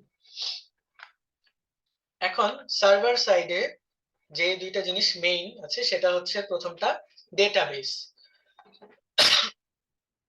ডেটাবেস হচ্ছে, আমি যে ফুয়েলটার কথা বললাম যে ব্যাকএন্ড হচ্ছে ওই ফুয়েল যেটা হচ্ছে ওয়েবসাইটটাকে রান করতেছে। তো সেই ফুয়েলটা বানানোর one of the most important and basic element হচ্ছে ডেটাবেস। ডেটাবেস কি? আমার দুনিয়ায় যত নাম্বার আছে, যত ইনফো আছে, যত যা কিছু আছে, সবকিছুই ডেটাবেস। ঠিক আছে? সাপোজ আপনি একটা e commerce website build up করেছেন। আপনার ডেটাবেসে কি থাকবে? আলু কতটুকু আছে, আলুর দাম কত, আলু কত টাকা দরে বিক্রি হচ্ছে না হচ্ছে, এগুলো। কোন আলুর দাম কত, কোন আলুর স্টক কতটুকু আছে। Same goes for every other vegetables. So এই যে কতটুকু ইনফো, কতটুকু বাকি আছে, এই ইনফো গুলোই হচ্ছে ডেটাবেস। এখন একটা ডেটাবেসে যদি একটু এখন টেকনিক্যাল দিকে যাই, একটা ডেটাবেস দুই ধরনের হতে পারে, এসকিউএল, নো এসকিউএল। এসকিউএল টা রিসেন্ট আপডেট। আগে শুধু এসকিউএল ল্যাঙ্গুয়েজ ছিল মাইএসকিউএল। এখন যেমন মঙ্গোডিবি, মঙ্গো ডাটাবেস, মঙ্গো নামে একটা ডাটাবেস আছে, সেটা হচ্ছে নো এসকিউএল ল্যাঙ্গুয়েজ। আপনি জাস্ট ড্র্যাগ এন্ড ড্রপ করবেন, একটু হাতাহাতি করবেন, আপনার একটা ডেটাবেস তৈরি হয়ে যাবে। আপনি একটা এসকিউএল ল্যাঙ্গুয়েজের মতো ফাংশনালিটি করতে পারবেন। এসকিউএল ল্যাঙ্গুয়েজে কি হতো? এসকিউএল ল্যাঙ্গুয়েজে হচ্ছে যে আপনার বিভিন্ন ধরনের ফাংশন, বিভিন্ন ধরনের কমান্ড লিখে লিখে লিখে লিখে আপনার ইনফো নিয়ে আসতে হচ্ছে। NoSQL এ এই কাজটা তুলনামূলক অনেক সহজ। ঠিক আছে? তো এখন ডেটাবেজে কিছু কমন ফাংশন আছে। নাম অনেক শুনেছেন, ক্রুড বা ক্রাড যেটাই বলেন। Create, read, update, delete. এখন একটা ডেটাবেজে এই চারটা বেসিক বা কমন বা ফান্ডামেন্টাল ফাংশনস বা অপারেশনস থাকবে। যে আপনি কোন ডেটাবেস ক্রিয়েট করতেছেন, একটা টেবিল ক্রিয়েট করলাম আমি, যে আমার স্টুডেন্ট কতজন আছে, যেমন আপনারা এখন 27 জন আছেন, যেহেতু 27 জন নিয়ে আমি একটা টেবিল ক্রিয়েট করলাম। একটু পর সেটা বেড়ে 50 জন হইলো। আচ্ছা, আমি আবার বেসিক থেকে যাই। ক্রিয়েট ক্রিয়েট করলাম, তারপর রিড করলাম যে কারা কারা আছে। 27 জনের নাম এরা এরা এরা এরা আছে। তারপর নতুন একজন অ্যাড হলো, আপডেট করলাম আমি, সি আর ইউ হলো। তারপর দুজন চলে গেল, মানে তাদের নাম ডেটাবেস থেকে চলে গেল। ডিলিট, সে যে ক্রিয়েট, রিড, আপডেট, ডিলিট, এই চারটা হচ্ছে একটা ডেটাবেজের বেসিক ফাংশনালিটি। এই চারটার উপর বেস করে আমি অনেকগুলো প্রজেক্ট বিল্ড আপ করতে পারবো। আচ্ছা, যে কথা, ঠিক আছে, আমি অনেকগুলো প্রজেক্ট বিল্ড আপ করতে পারবো। এই 4টা ফাংশনালিটির উপর বেস করে করতে পারবো। শুধুমাত্র একটা ফাংশনালিটি নিয়েও আমি একটা সিম্পল প্রজেক্ট ডেভেলপ করতে পারবো। 2টা নিয়েও করতে পারবো, 3টা নিয়ে 4টা নিয়েও করতে পারবো, এর চেয়ে বেশি নিয়েও করতে পারবো। জয়েন্টস আছে, সিলেক্ট আছে, ওয়্যার আছে, এই ধরনের অনেক অনেক এসকিউএল ফাংশন আছে যেগুলো দিয়ে আমরা হচ্ছে একটা ডেটাবেস ম্যানেজ করতে পারবো। তারপর হচ্ছে এপিআই। এখন এপিআই জিনিসটা কি, আর এটা কি কাজে লাগে আমাদের? এপিআই হচ্ছে একটা ফাংশন, একটা কমপ্লেক্স একটা ফাংশন, যেটা আপনার ওয়েবসাইটটাকে ডেভেলপমেন্টের কাজটাকে কিছুটা হইলেও সহজ করে দেবে। কমপ্লেক্স জিনিস কিন্তু কাজ আপনার সহজ করে দিচ্ছে। সো একটা এপিআই কি করে, ব্যাক এন্ডে যখন আপনি আপনি ফ্রন্ট এন্ডে একটা রিকোয়েস্ট করলেন, ব্যাক এন্ড তখন একটা এপিআই কল করে সেই যে কাজটা করায় সেটা রেসপন্স নিয়ে আপনাকে ফ্রন্ট এন্ডে শো করতেছে। ঠিক আছে, এই জিনিসটাই হচ্ছে এপিআই এর কাজ। এখন এপিআই জিনিসটা আমি শুরুতেই বললাম যে এপিআই জিনিসটা একটু কমপ্লেক্স। সো এই কমপ্লেক্স জিনিসটা আমি যদি এখন টপ অফ দ্য ভিউতে বুঝাইতে চাই, তাহলে আমার এতটুকুই বলা যায় যে আমি ফ্রন্ট এন্ড থেকে একটা রিকোয়েস্ট দিলাম, ব্যাক এন্ড সেটা রিকোয়েস্ট নিল, ব্যাক এন্ড একটা এপিআই কল করে সেই জিনিসটাকে হ্যান্ডেল করে রেসপন্স নিয়ে ব্যাক এন্ডের থ্রুতে আমাকে দেখালো। ঠিক আছে, 3টা স্টেপ। রিকোয়েস্ট করলাম ফ্রন্ট এন্ড থেকে, ব্যাক এন্ড রিকোয়েস্ট হ্যান্ডেল করলো, এপিআই কল করলো, আবার ফেরত এপিআই কল করার পর এপিআই রেসপন্স করে ব্যাক এন্ডকে দিল, ব্যাক এন্ড সেই জিনিসটা নিয়ে আবার ফ্রন্ট এন্ডে আমাকে দেখালো। সো এপিআই বেসিক্যালি এই কাজটাই করতেছে। ঠিক আছে, অনেকটা আমি যদি একটা এক্সাম্পল দিই, আপনি আপনার ছোট ভাইকে বললেন চানাচুর নিয়ে আসতে। এখন ছোট ভাইয়ের কাছে তো টাকা নেই, সে আপনার আম্মার কাছে যাবে, আম্মাকে বলবে আমার টাকা দাও, বড় ভাইয়া চানাচুর খাবে বা বড় আপু চানাচুর খাবে। আপনার ভাই দোকানে গেল, চানাচুর কিনলো, ফেরত আসলো, আপনার আম্মাকে ইনফর্ম করলো যে আমি চানাচুর কিনলাম, 20 টাকা দিছিলা, 15 টাকা চানাচুর কিনছি, এই নাও 5 টাকা, বাকি চানাচুর তুমি হচ্ছে মানে আপনার ছোট ভাই হচ্ছে আপনার কাছে নিয়ে আসলো। সেই পুরো জিনিসটার মধ্যে এপিআই হচ্ছে আপনার ছোট ভাই। ঠিক আছে, তো আপনার ছোট ভাই যে কাজটা করলো সেটাই হচ্ছে এপিআই রিকোয়েস্ট আর রেসপন্স করা। এখন এই যে এতক্ষণ যে বক বক করলাম আমি যে একটা ওয়েবসাইটে ফ্রন্ট এন্ড থেকে ব্যাক এন্ডে ডেটাবেজে কিভাবে কাজ করতেছে না করতেছে, এই সব কিছু আমরা আমাদের ক্যারিয়ার পথে 6 মাস জুড়ে দেখাবো। এখানে আমি 1 ঘন্টা বা 1 ঘন্টা 10 মিনিটে 60-70 মিনিটে সেটা পুরোপুরি দেখানো পসিবল না, বাট এটা আমাদের ক্যারিয়ার পথে যেটা নতুন আসতেছে, web development with Python, Django and React. এবার আমরা মূলত পাইথন, জ্যাঙ্গো এন্ড রিয়াক্ট দিয়ে করব। পাইথনকে বেশি বেশি ফোকাস দেব, ব্যাকএন্ডে বেশি ফোকাস দেব। আমরা পাইথন, একটু আগে বলছিলাম যে ব্যাকএন্ডের একটা ল্যাঙ্গুয়েজ হচ্ছে পাইথন, পাইথনের জ্যাঙ্গো ফ্রেমওয়ার্ক দিয়ে আমরা এবার ব্যাকএন্ড ডেভেলপমেন্ট শিখবো। আমাদের এখানে এসকিউএল থাকবে, মাই এসকিউএল থাকবে, ফ্রন্ট এন্ডের জন্য জাভাস্ক্রিপ্ট, রিঅ্যাক্ট, নেক্সট জেএস এগুলো থাকবে। এন্ড এগুলোর সাথে রিলেটেড এই যে ছোট ছোট, আমি একটু আগে মনে আছে যে ক্রাড বললাম, ক্রাডের প্রজেক্ট করা যায়, এই ধরনের প্রজেক্ট গুলো থাকবে। ফ্রন্ট এন্ডের জন্য এইচটিএমএল এর প্রজেক্ট থাকবে, সিএসএস এর প্রজেক্ট থাকবে, এইচটিএমএল সিএসএস এর কম্বাইন্ড একটা প্রজেক্ট থাকবে। সো এই ধরনের প্রজেক্ট বেসড একটা লার্নিং সিস্টেমের মধ্য দিয়ে আপনাকে আমরা ওয়েব ডেভেলপমেন্টের একদম এ টু জেড থেকে এমন অবস্থায় নিয়ে যাব যে আমি যদি বলি আপনাকে আমরা গ্রামার শিখিয়ে দিব, আপনি ওই গ্রামার দেখে নিজে নিজে একটা সনেট লিখে ফেলতে পারবেন। ঠিক আছে, তো একদম বেসিক থেকে শুরু করে আপনি যদি ওয়েব ডেভেলপমেন্টে কিচ্ছু না জানেন, আজকের ওয়েবিনারটাতে আপনি আশা করি কিছু শিখতে বুঝতে পারতেছেন যে কিভাবে কি কাজ হইতেছে না হইতেছে। And এটা থেকে পরে আমরা হচ্ছে আরো ডেপথে চলে যাব আমাদের ক্যারিয়ার পথে, যখন আপনি এনরোল করে ক্লাসগুলো রেগুলারলি কমপ্লিট করবেন। সেখানে প্রজেক্ট থাকবে, অ্যাসাইনমেন্ট থাকবে, কোনো জায়গায় আটকে গেলে ডেইলি সাপোর্ট সেশন থাকবে। সো এই তো সব কিছুর মাধ্যমে আপনি হচ্ছে একদম মার্কেট রেডি বা জব রেডি একজন জুনিয়র ডেভেলপার হিসেবে নিজেকে বিল্ড আপ করতে পারবেন। সো আমরা আবার এতক্ষণ যা যা শিখলাম সেটা যদি একটা ছবি দিয়ে এক্সপ্লেন করতে চাই, এখানে হচ্ছে আপনি আপনার ওয়েব ব্রাউজারে গিয়ে টাইপ করলেন google.com বা interactivecares.com, আপনার ব্রাউজার থেকে সেটা এইচটিটিপি রিকোয়েস্ট চলে যাবে একটা ডিএনএস সার্ভারে, ডোমেইন নেম সিস্টেম একটা সার্ভারে। তো আপনি যখন interactivecares.com লিখবেন, ডিএনএস সার্ভারে অবভিয়াসলি সেই নামটা থাকতে হবে। সেই নামের এগেইনস্টে একটা আইপি নাম্বার থাকবে, একটা রিকোয়েস্ট থাকবে। সেই রিকোয়েস্টটাকে দেখবে যে ভ্যালিড কিনা, ভ্যালিডিটি আছে কিনা। সেটার এগেইনস্টে যেসব HTML file, image file, video file আমার ডেটাবেজে স্টোর করা আছে সেগুলো খুঁজবে। অনেক ফাস্ট হয় কাজগুলো। বিপ বিপ ক্রাঞ্চ ক্রাঞ্চ করে করে একদম ডেটাবেস ক্রাঞ্চ করে করে আমি সবকিছু খুঁজলাম। শেষে ইউরেকা! আমি পেয়ে গেছি ডেটাটা। ডেটাটা তখন আমি আবার HTTP রেসপন্স করে পাঠিয়ে দিলাম এই যে ওয়েবসাইটে। আপনি তখন আপনার স্ক্রিনে ইন্টারেক্টিভ কেয়ারস এর হোম পেজটা দেখতে পারতেছেন। ঠিক আছে? এটা আপনার চোখের সামনে হইতে ১-২ সেকেন্ড সময় লাগে, কিন্তু এতগুলো কাজ ব্যাক এন্ডে, ডিএনএস সার্ভারে, মেইন সার্ভারে সব জায়গায় হয়ে তারপর আপনাকে দেখাচ্ছে। এখন হচ্ছে আমরা এতক্ষণ তো বললাম যে একটা বেসিক ওয়েবসাইট কিভাবে কাজ করতেছে। এখন আমরা জানবো যে মডার্ন ওয়েবসাইটে আমরা কোন ধরনের ফিচার আশা করি। মডার্ন ওয়েবসাইটে আমরা কোন ধরনের ফিচার গুলো চাই। ক্লায়েন্ট হিসেবে চাইতে পারি, এমপ্লয়ার হিসেবেও চাইতে পারি, ডেভেলপার হিসেবেও চাইতে পারি। সো প্রথমটা হচ্ছে সিকিউরিটি। আপনার ওয়েবসাইটের সবকিছু সিকিউর রাখার দায়িত্ব ডেভেলপার হিসেবে আপনার। এখন সেটা ডেটাবেজে সিকিউরিটি হবে, ডেটাবেস যাতে ব্রিচ না হয় সেই সিকিউরিটিও হবে, ডেটাবেস যেন কোনো কারণে ধ্বংস বা ডিস্ট্রয় না হয়ে যায় সেটা সিকিউরিটিও আপনাকে দেখতে হবে। সেই জন্য আমরা যখন আগে এইচটিটিপি প্রোটোকল ইউজ করতাম, সেটা এখন আমরা চেঞ্জ করে এইচটিটিপিএস সিকিউরড এই প্রোটোকলটা ইউজ করি। আবার এসএসএল সার্টিফিকেট আছে। এই ধরনের সার্টিফিকেশন ইউজ করে আপনার ওয়েবসাইটকে আপনি সিকিউর রাখতে পারবেন। আরেকটা হচ্ছে ইনপুট ভ্যালিডেশন এন্ড স্যানিটাইজেশন। আপনি আপনার ওয়েবসাইটে যাদের কাছ থেকে ইনপুট নিচ্ছেন তারা ভ্যালিড ইনপুট দিচ্ছে কিনা আপনার ওয়েবসাইটের ডেভেলপমেন্টের কাজে বা ওয়েবসাইটে, সেই ইনপুটটা আপনার ভ্যালিডিটি থাকতেছে কিনা। যখন আপনি কোনো কিছু ইনপুট হিসেবে নিচ্ছেন, সেটা কি ভাইরাস, সেটা কি কোনো ম্যালওয়্যার, সেটা কি কোনো স্প্যামওয়্যার নাকি সেটা যাচাই করতে হবে, সেটা ভ্যালিডেট করতে হবে। নাহলে আপনাদের ওয়েবসাইটের অবস্থা, বা আমি যদি কোনো একটা এমন ওয়েবসাইট ডেভেলপ করি তাহলে আমার ওয়েবসাইটের অবস্থা হবে ট্রোজান হর্সের মতো।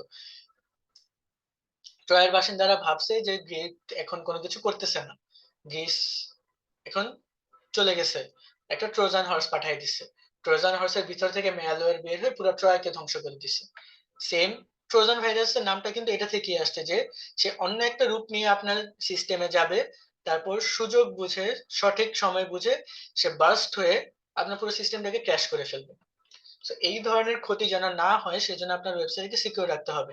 রেগুলার সিকিউরিটি অডিট করতে হবে, চেকিং এর উপর রাখতে হবে যে এই ফাংশনালিটি থেকে এই ফাংশনালিটি যখন যাব, আপনার ওয়েবসাইটে ব্রাউজ করা, যখন আপনার ওয়েবসাইটে সাপোজ 5টা পাথ আছে ব্রাউজ করার, প্রত্যেকটাতে যেয়ে দেখবো যে কোনো জায়গায় কোনো ধরনের সিকিউরিটি ইস্যু হচ্ছে কিনা, কোনো জায়গায় কোথাও ডেটাবেস ব্রিচের পসিবিলিটি আছে কিনা, সেই জিনিসটা মাথায় রাখতে হবে। এরপর হচ্ছে পারফরম্যান্স অপটিমাইজেশন। ওই যে একদম শুরুতে বলছিলাম যে আপনার ওয়েবসাইটটাকে অপটিমাইজ থাকতে হবে। অপটিমাইজ থাকা মানে হচ্ছে ফাস্ট হওয়া। আপনি কোন একটা ওয়েবসাইটে, আপনার ইন্টারনেট কানেকশন স্টেবল, আপনি সব ওয়েবসাইটে ঢুকতে পারতেছেন, google.com এ ঢুকতে পারলেন, facebook.com এ ঢুকতে পারলেন, interactivecares.com এ ঢুকতে পারলেন। আপনি অন্য একটা ওয়েবসাইটে অ্যাড্রেসটা আপনার বারে ক্লিক করে, বারে টাইপ করে ক্লিক করলেন, সেটা লোডিং লোডিং লোডিং লোডিং দেখাচ্ছে।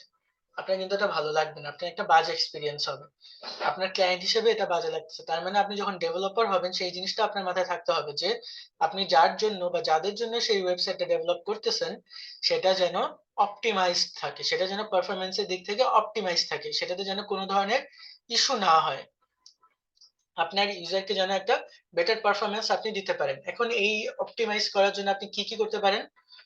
একটা ওয়েবসাইটে অনেক এলিমেন্ট আছে, এত সব এলিমেন্ট একদম হাই কোয়ালিটিতে দেওয়া মোস্ট অফ দ্য কেসেসে দরকার পড়ে না। আপনি সেটাকে মিনিমাইজ করে ফেলেন, মিনিফিকেশন করেন, কম্প্রেস করে রাখেন। একটা ইমেজ বিশাল সাইজ, আপনি সেটাকে অপটিমাইজ করে দেন। একটা পিডিএফ ফাইল বিশাল সাইজ আপলোড দিয়ে রাখছেন 15-20 মেগাবাইটের, ইউজার ক্লিক করে বসে আছে বসে আছে বসে আছে, লোড হচ্ছে না, বাজে এক্সপিরিয়েন্স, ওয়েবসাইটে আর ঢুকবে না, আপনার ওয়েবসাইটের স্কোর কমে গেল। ওই পিডিএফটাকে যদি কম্প্রেস করে আপনি 2-3 মেগাবাইটে নিয়ে আসেন, বা আরো কম্প্রেস করে 100-150 কিলোবাইটে নিয়ে আসেন, ওইটার পিডিএফ এর কোয়ালিটি হয়তো একটু খারাপ হবে, বাট ইউজারের এক্সপিরিয়েন্স কিন্তু ভালো থাকবে যে না, আমি ক্লিক করার সাথে সাথে একটা ছবি এসে পড়ছে, ক্লিক করার সাথে সাথে একটা পিডিএফ আমি পেয়ে গেলাম। সো মডার্ন ওয়েবসাইট ডিজাইন করার সময় এই অপটিমাইজেশন জিনিসটা মাথায় রাখা ইজ এ মাস্ট। আরেকটা জিনিস, ক্যাশিং, ক্যাশ ক্যাশ ক্লিয়ার করতে হবে। ক্যাশ মানে হচ্ছে একদম টেম্পোরারি মেমোরি হিসেবে আপনার ফোনে বা ডেস্কটপে বা সার্ভারে যে ধরনের রিসিডুয়াল ফাইলগুলো জমা হতে থাকে। এগুলো যখন বেশি হয়ে যায় তখন ওয়েবসাইট আপনা আপনি স্লো হয়ে যায়। তখন সে কাজ করতে একটু অনীহা দেখায়। যে না আমি কাজ করব না, লোডিং হচ্ছে। আমি ৪-৫ বার লোডিং এর সার্কেলটা ঘুরে তারপর দেখাবো। ঠিক আছে? আপনার ওয়েবসাইট আপনার সাথে একটু ঘাটতারামি করবে যে, "না, আমি ঠিক আছে, আমার কাছে সব ডেটা আছে। আমি এই ডাটা পাইছিও, বাট আমি আপনাকে দেখাবো না।" ঘুরতে থাকবে, পরে যেয়ে দেখাবে। সো এটা কিন্তু ইউজারের জন্য বাজে একটা এক্সপেরিয়েন্স হবে। ঠিক আছে? এরপর হচ্ছে ডেটাবেজ ইন্টিগ্রেশন। আগে হচ্ছে ওয়েবসাইটে শুধুমাত্র ডেটাবেজ ইন্টিগ্রেট করে রাখতাম। আমরা SQL দিয়ে বিভিন্ন ধরনের ডেটা নিয়ে আসতাম। এখন মডার্ন ওয়েবসাইটে ডেটাবেজে এই ধরনের কাজগুলো তো করা যাবেই, ডেটাবেসটাকে সিকিউরও করতে হবে। ডেটাবেজে বিভিন্ন ধরনের কোয়েরি দিয়ে ডেটা রিট্রিভাল আনার প্রসেস সবগুলো জানা থাকতে হবে। ক্রাড তো ক্রিয়েট, রিড, আপডেট, ডিলিট এই ৪ টে বেসিক ফাংশন তো থাকবেই। সাথে আরো যে অ্যাডভান্স ফাংশন গুলো আছে, টেবল, জয়েন্স, আপনার সরি, আপনার ধরেন প্রাইমারি কি, সেকেন্ডারি কি, এ সব কিছুতে যত ধরনের ফাংশনালিটি, যত পারমিটেশন কম্বিনেশন করে যত ধরনের ফাংশনালিটি সম্ভব, যত ধরনের কমান্ড করা সম্ভব, এই সব কিছুর জন্য আপনার ডেটাবেসটাকে ইন্টিগ্রেট করে অপটিমাইজ করে রাখতে হবে। ডেটাবেস নরমালাইজ করতে হবে। আপনার ওয়েবসাইটের ব্যাকএন্ডে ধরেন ইউজার থেকে অনেক ধরনের ডেটা একসাথে ক্লাটার্ড হয়ে সেভ হয়ে আছে। String, integer, float, images, text file সব একসাথে ক্লাটার্ড হয়ে আছে। আমি ফ্রন্ট এন্ড থেকে যখন কোনো কখন যখন সরি যখন কোনো ইনস্ট্রাকশন দিব, তখন কিন্তু ওয়েবসাইট থেকে সেই ডেটাটা ফেচ করে আনতে গেলে হিমশিম খেয়ে যাবে। এনে দিবে, বাট হিমশিম খেয়ে যাবে। সাপোজ আপনার ডেটাবেজে অনেক ধরনের ডেটার মধ্যে এবিসি নামে একটা ইমেজ ফাইল আছে, স্ট্রিং ফাইল আছে, একটা 20 মেগাবাইটের পিডিএফ ফাইল আছে। আমি যখন সার্চ করব, কমান্ড করব এবিসি নামে ফাইলটা দেখাও, এবিসি নামে জেপিজি ফাইলটা দেখাও। সো আপনার সার্ভারে চলে গেল, এবিসি নাম দিয়ে আগে খুঁজবে, এতগুলা ফাইলের মধ্যে এবিসি ৩টা চুজ হবে। তারপর সে দেখবে যে কোনটা জেপিজি, কোনটা আপনার ইমেজ ফাইল, কোনটা পিডিএফ ফাইল। কিন্তু বাই চান্স যদি পিডিএফটা আগে স্ক্যান করা শুরু করে তখন তো শেষ। কারণ পুরো ফাইলটা আগে স্ক্যান করে দেখবে যে এটা কিনা। তারপর মিলাবে, ক্রস ম্যাচ করবে, ক্রস ম্যাচ করবে, দেখার পর দেখবে যে না এটা মিলতেছে না, এটা বাদ।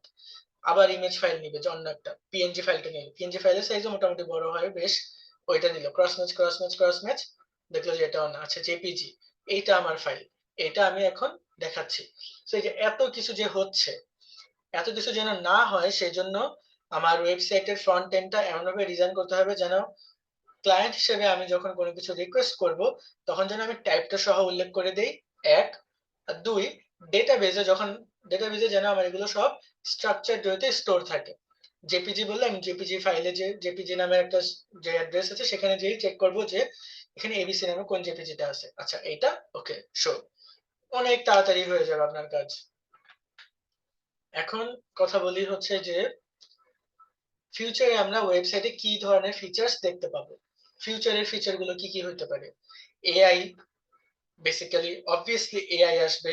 এআই নিয়ে এখন অনেকগুলো বেশ বড়সড় ওয়েবসাইট আছে, যেমন চ্যাট জিপিটি বলেন, জেমিনাই বলেন, কোপাইলট বলেন, মিড জার্নি বলেন, এগুলোতে আমরা এআই ইউজ করতেছি। এমএল, মেশিন লার্নিং, একটা ওয়েবসাইটে মেশিন কিভাবে লার্ন করতেছে, তার ইউজারের ডেটাবেস থেকে দেখতেছে যে ফেসবুকে বাংলাদেশিরা ফেসবুকে 7:30 থেকে সন্ধ্যা রাত 11টা-12টা পর্যন্ত বেশি অ্যাক্টিভ থাকে। এই ডেটাটা কিন্তু কেউ ম্যানুয়ালি বারবার চেক করে করে দেখেনি। আচ্ছা দেখি যে আকাশ ইন্টারেক্টিভ কেয়ার্সের কখন ফেসবুক চালায়, ইন্টারেক্টিভ কেয়ার্সের মনির ভাই কখন ফেসবুক চালায়, এই ওয়েবিনারে যাচ্ছে রাজ্জাকুল ইসলাম ভাই কখন ফেসবুক বেশি চালায়। এত ডেটা কিন্তু কেউ ম্যানুয়ালি ইন্টারপ্রেট করেনি, এটা একটা মেশিনের মাধ্যমে করা হয়েছে। সো ফিউচারে এমন অনেক ওয়েবসাইট আসবে যেখানে আমরা এই ধরনের কাজগুলো possible. AR VR, augmented reality, virtual reality, এই দুইটা হচ্ছে একদম কি বলবো যে টেকনোলজির হাইয়েস্ট পিকের মধ্যে one of the two things. AR, augmented reality, VR, virtual reality. ওই যে আমরা ভিআর হেডসেট পরে অনেক অ্যাড দেখি না বা গেম খেলি না, সেটাই হচ্ছে ভিআর। আর এআর হচ্ছে স্ন্যাপচ্যাটের অনেকগুলো ফিল্টার আছে না, যে আপনি যখন ক্যামেরা অন করেন আপনার মাথার উপরে একটা বিড়াল এসে পড়ে বা একটা টুপি এসে পড়ে, কিন্তু অ্যাকচুয়ালি এটা নাই। সেটাই হচ্ছে অগমেন্টেড রিয়ালিটি। বা আপনি ক্যামেরা দিয়ে একটা টেবিলের উপর রাখলেন, টেবিলে একটা বিড়াল বা একটা হাতি বা একটা জলহস্তি হেঁটে যাচ্ছে, সেই জিনিসটা হচ্ছে অগমেন্টেড রিয়ালিটি। এই জিনিসটা নিয়ে যখন আমি আপনার ওয়েবসাইটে ইন্টিগ্রেট করবেন আরো বেশি করে, তখন আমরা আরকি ফিউচারের দিকে এক স্টেপ করে আগাবো। সো আমার ওয়েবিনার মোটামুটি শেষের দিকে এসে পড়েছি আমরা। সো ওয়েবসাইট কিভাবে আসলো, ইন্টারনেট কিভাবে আসলো থেকে যে আজকের AR VR পর্যন্ত আমরা সবকিছুই মোটামুটি হালকা হালকা করে টাচ করার ট্রাই করেছি। এর সবকিছু নিয়েই কথা হবে হচ্ছে আমাদের ওয়েব ডেভেলপমেন্ট ক্যারিয়ার পাথে। ওইটার ব্যাচ 11 শুরু হবে আমাদের। Batch 10 already running, batch 9 already শেষের পথে। সো আপনাদের মধ্যে কেউ যদি ওয়েব ডেভেলপার হতে চান, তাহলে ওই ক্যারিয়ার পাথটাতে সব ধরনের রিসোর্সেস একদম ভরপুর হয়ে আছে। It just needs you to become a web developer. ঠিক আছে? সো একদম শেষ কথাটা এটা বলে শেষ করি যে that's how we do it. So এখন হচ্ছে আপনারা চ্যাটে আপনারা আপনাদের মনে যদি কোনো ধরনের প্রশ্ন থাকে, কোনো জিজ্ঞাসা থাকে এই ওয়েবিনার নিয়ে বা ক্যারিয়ার পাথ নিয়ে, আপনারা করতে পারেন। আমি সেগুলো উত্তর দেওয়ার চেষ্টা করব। আর এই পিডিএফ ফাইলটা আপনাদের যারা ওয়েবিনারে রেজিস্ট্রেশন করেছেন তাদের সবাইকে মেইল করে পাঠিয়ে দেওয়া হবে। ঠিক আছে? তো যদি কোনো কোশ্চেন থাকে আমাকে আপনারা চ্যাট বক্সে জানান। আমি স্ক্রিন শেয়ারটা আপাতত বন্ধ করছি, বা কোনো কিছু দরকার পড়লে আমি আবার শেয়ার করে আপনাদেরকে দেখাতে পারবো। So any question, anyone?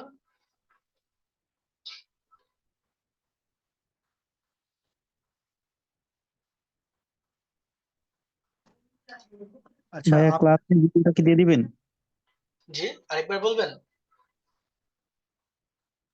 Hello? ক্লাসের ভিডিওটা কি দিবেন? হ্যাঁ, হ্যাঁ, হ্যাঁ, ভিডিওটা ইউটিউবে আপলোড করা হবে। আপনাদেরকে লিংকটা পাঠিয়ে দেওয়া হবে।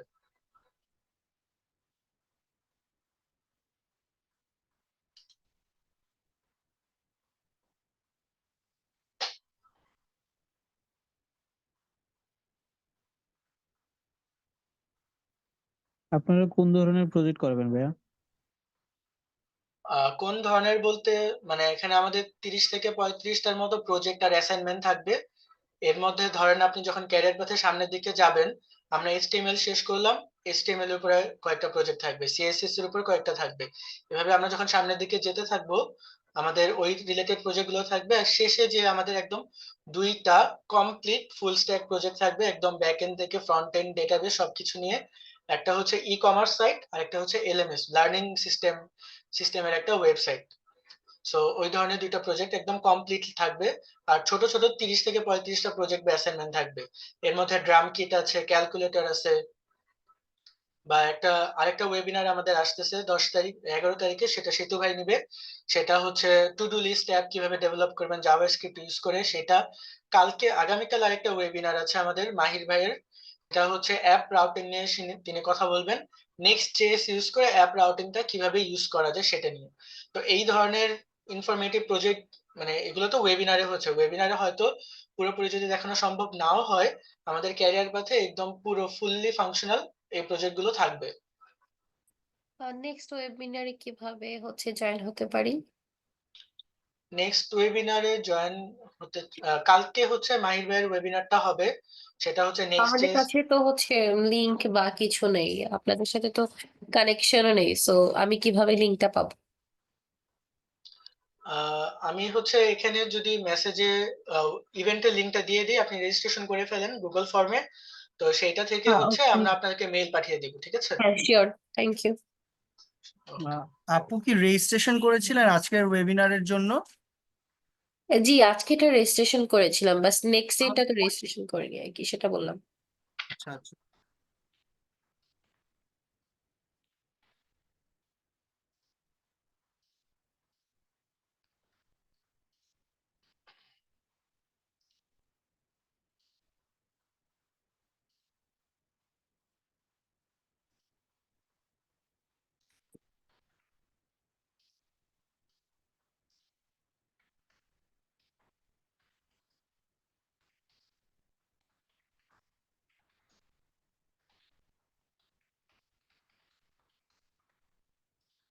আমি হচ্ছে আমাদের গ্রুপ চ্যাটে লিংকটা দিয়ে দিয়েছি গুগল ফর্মের মাহির ভাইয়ের ওয়েবিনারের। যারা যারা কালকে আগামীকালের ওয়েবিনার জয়েন করতে চান, এই রেজিস্ট্রেশন লিংকে গুগল ফর্মটা ফিল আপ করে রেখে আপনাকে মেইল পাঠিয়ে দেওয়া হবে।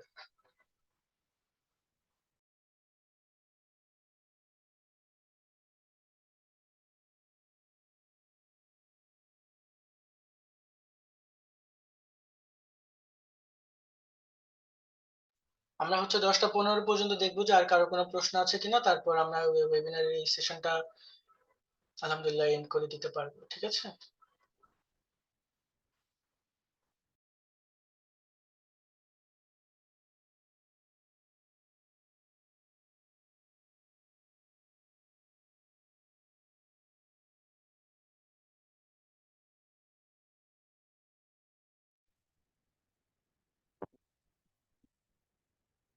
হ্যালো, হ্যালো, আমি কিছু করেছি। আপনার প্রশ্নগুলো কাইন্ডলি ভাইয়া যে চ্যাটে লিখে দেন, আমি সেগুলো পরে উত্তর দেওয়ার চেষ্টা করছি। চ্যাট করা যাচ্ছে না যে?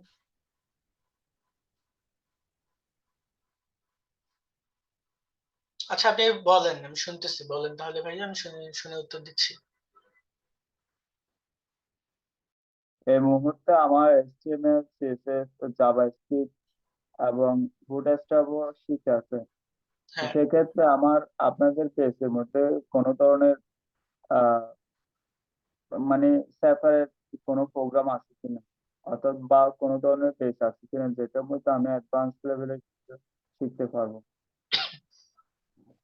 আমাদের একটা কোর্স আছে অ্যাডভান্স নোড জেএস এর উপর, সেটা হচ্ছে ফয়জুল করিম ভাই, সেই কোর্সের ইনস্ট্রাক্টর। সেই কোর্স থেকে আপনি হচ্ছে অ্যাডভান্স মানে জাভাস্ক্রিপ্টের অ্যাডভান্স নোড জেএস নিয়ে জানতে পারবেন।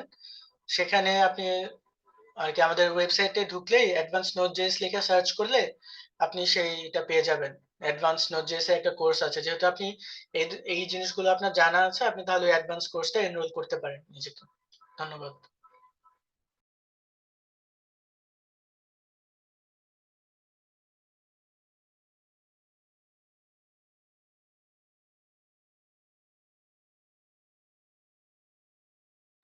ওই কোর্সটাকে পেড ভার্সন নাকি ফ্রি ভার্সন? হ্যালো। হ্যাঁ, হ্যালো, আরেকবার বলবেন, আপনার কথা শোনা হ্যাঁ, যায়। ওই যে ওই যে অ্যাডভান্স লেভেলের যে পেজটা আছে ওটা কি পেড ভার্সন নাকি ফ্রি ভার্সন? না, ওটা পেইড ভাই, ওটা পেইড পেইড কোর্স। ওটা হচ্ছে হ্যাঁ, রেকর্ডেড ভিডিও আছে, ওটাতে একটা প্রজেক্ট কমপ্লিট, একটা অ্যাডভান্স নোড.js তে কমপ্লিট একটা প্রজেক্ট ডেভেলপ করে দেখানো হয়েছে। আর ওইটার জন্য যেসব থিওরি গুলো আমার দরকার সেগুলোও শেখানো হয়েছে। সো ওইটাতে আপনি এনরোল করতে পারেন। ওইটাতে এনরোল করলে আপনি হচ্ছে মান্থলি একটা বা দুইটা সাপোর্ট ক্লাসের জন্য যদি সাপোর্ট সেশন বুক করেন, আপনি সাপোর্ট সেশনও পাবেন। ঠিক আছে? আচ্ছা আচ্ছা। ওকে, তাহলে এটা পেড ভার্সন, কিন্তু ভিডিও দেওয়া থাকবে, ভিডিও গুলো থেকে আমাকে শিখে নিতে হবে। শিখে নিতে হবে। হ্যাঁ ভাই, এটা রেকর্ডেড ভিডিও থাকবে, রেকর্ডেড ক্লাস, রেকর্ডেড ভিডিও থাকবে। তো তো ওই অনুযায়ী আপনাকে শিখে ভিডিও দেখে দেখে ডেভেলপ করতে হবে স্কিল গুলো।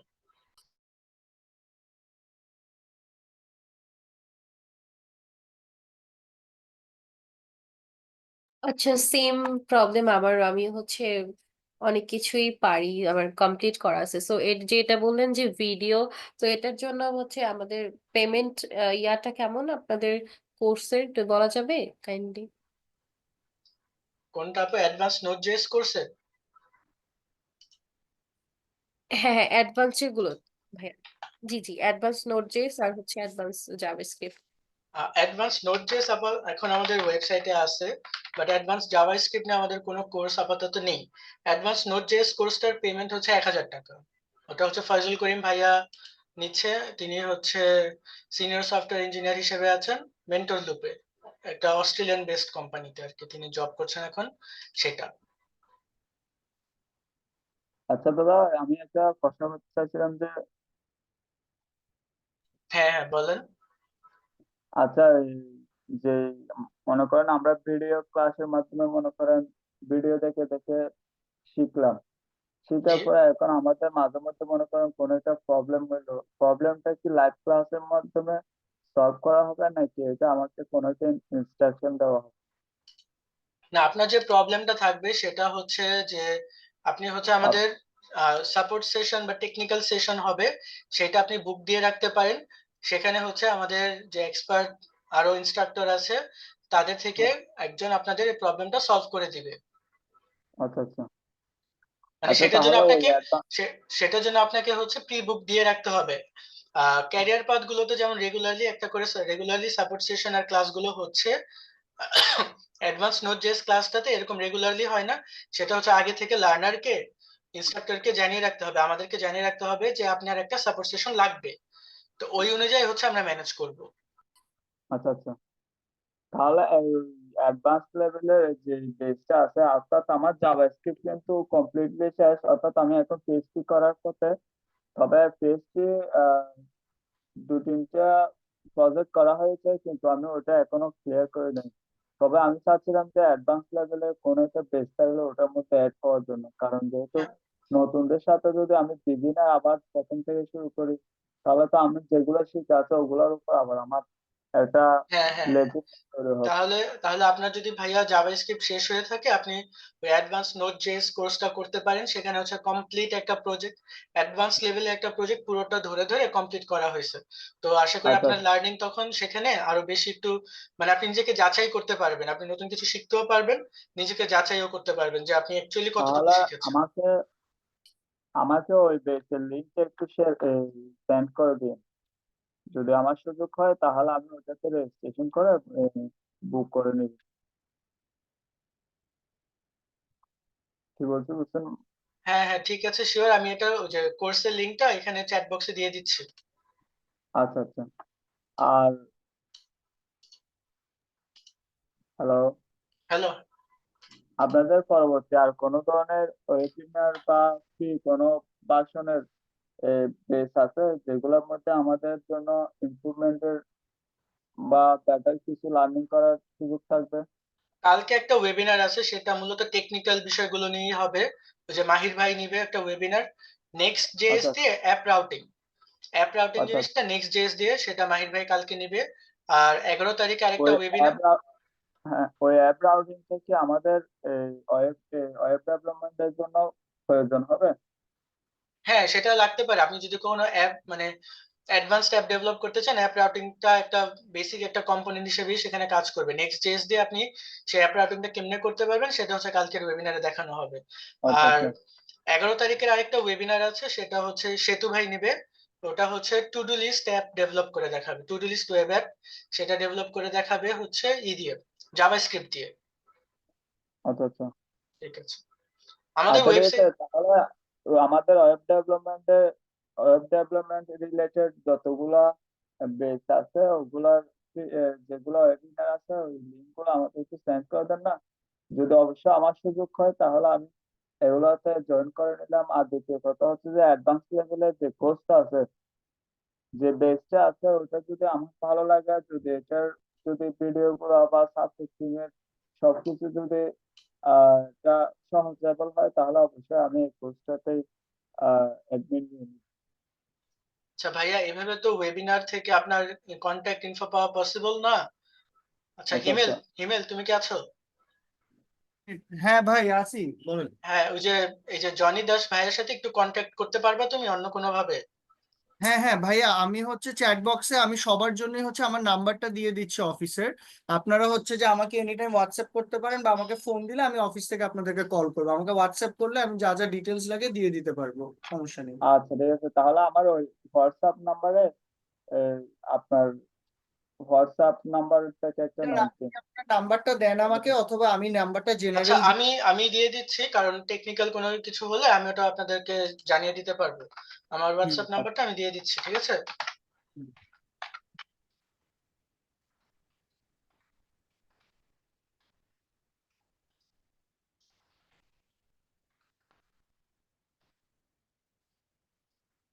এই নাম্বারে আপনি কন্ট্যাক্ট মানে কাল অফিস আওয়ারের সময় আমাকে জিজ্ঞেস করলে আমি আপনাকে হচ্ছে নেক্সট যে ওয়েবিনার গুলো হবে আমি জানিয়ে দিব না, আচ্ছা যে কোনোটা আপনার জন্য যদি মানে প্রয়োজন মনে হয় আপনি বা এখানে যারা আছেন যে কেউ আর কি নক দিয়ে সেই বিষয়ে জানতে পারেন, তাহলেই হবে। আচ্ছা ঠিক আছে, ধন্যবাদ। ধন্যবাদ।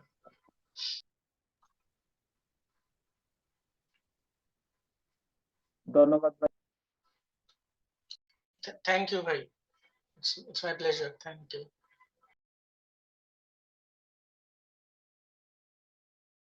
আচ্ছা, আমাদের মধ্যে কি আর কারোর কোনো প্রশ্ন আছে? তাহলে আমরা হচ্ছে এই ওয়েবিনারটা এখানে, মানে এই সেশনটা এখানে শেষ করে দিতে চাচ্ছি।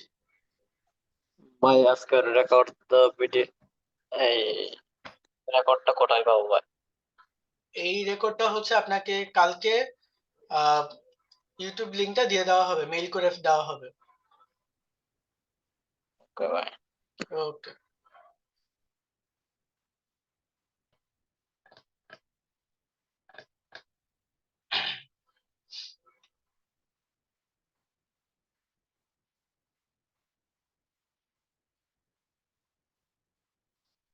আর কারোর কোনো প্রশ্ন আছে নাহলে বা কোনো জিজ্ঞাসা বা কোনো কোয়ারিজ? ইমেল। হ্যালো। হ্যাঁ ভাই। আর 2 মিনিট দেখে আমরা সেশনটা এন্ড করে দিই, ঠিক আছে? 10টা 20-এ। হ্যাঁ হ্যাঁ, শিওর ভাই, শিওর। ওকে। কোথায় দেওয়া হবে বললেন যে ভাই লিঙ্কটা? ইউটিউবের লিংকটা মেইল করে দেওয়া হবে, আপনাকে মেইল করে দেওয়া হবে। যেই মেইল দিয়ে রেজিস্ট্রেশন করেছেন সেই মেইলে পাঠিয়ে দেওয়া হবে। ওকে ভাই। ওকে ভাই।